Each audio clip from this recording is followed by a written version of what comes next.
É Agora, isso. Leandro, pô, estamos na linha aqui de que faz sentido. Então, emocionalmente falando, né? Esse comportamento, criar o hábito, você ter esses estímulos. Agora, quando eu vou escolher uma empresa que é uma boa pagadora de dividendos, assim, de uma forma mais técnica, né? O que você acha que eu preciso tomar de cuidado para não comprar uma empresa que vai me deixar na mão? Uma empresa que vai deixar de me pagar dividendos, uma empresa que pode se endividar ou que pode ter algum problema financeiro no futuro. Quais são os cuidados técnicos? Então, é um costume muito grande entre os investidores de entrar naquele site que tem vários dados financeiros diferentes na internet, gratuito e tal, e só olhar quanto a ação tal pagou dividendo, escolher a que pagou mais.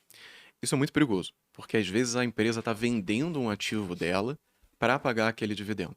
Isso Uhum. acontece com certa frequência. Então, às vezes ela está abrindo mão de um caixa que ela vai precisar para pagar aquele dividendo. Então, você tem que ter um pouco de cuidado em relação a isso, a não investir em empresas que, assim como você não faria de vender um imóvel para pegar o dinheiro e comprar mais alguma coisa, ela também não pode vender um ativo dela para pagar o dividendo para você, só para sua dopamina, porque lá na frente vai sair pior para você. Então, você tem que investir em empresas que ela tem ativos que gerem fluxo de caixa. E essa empresa talvez não tenha tanta oportunidade de investir em outros negócios, porque ela já é grande, ou porque o próprio modelo de negócio dela não pede isso. E aí, com o dinheiro que vai pingando desses ativos dela, ela vai te pagar dividendo. Por quê? Porque às vezes ela não encontra nenhuma oportunidade melhor e às vezes não tem mesmo, faz parte do mercado.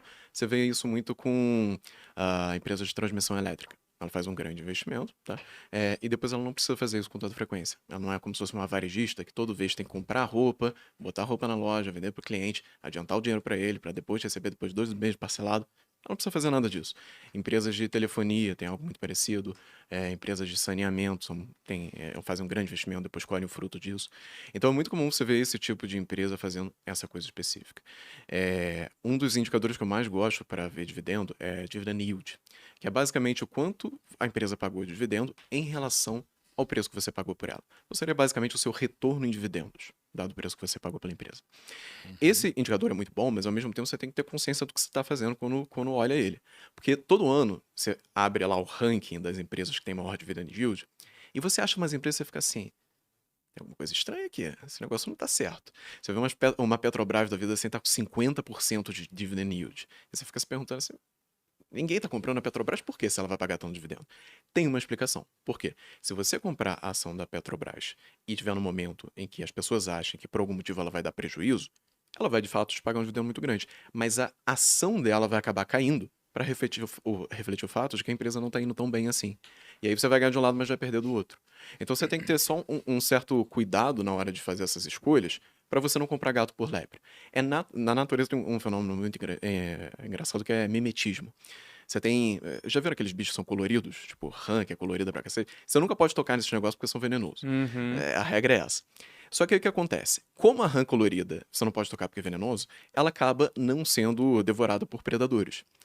E aí, uma outra espécie que não tem nada a ver, não tem veneno nenhum, quando acaba nascendo alguém colorido ali por acidente no meio, esse indivíduo acaba não sendo devorado pelos outros predadores. E aí o que acontece? Ele gera uma linhagem inteira que é idêntico àquele cara que é venenoso, mas ele no caso não é. A gente chama isso de mimetismo. Então, as empresas na bolsa de valores, elas fazem praticamente a mesma coisa.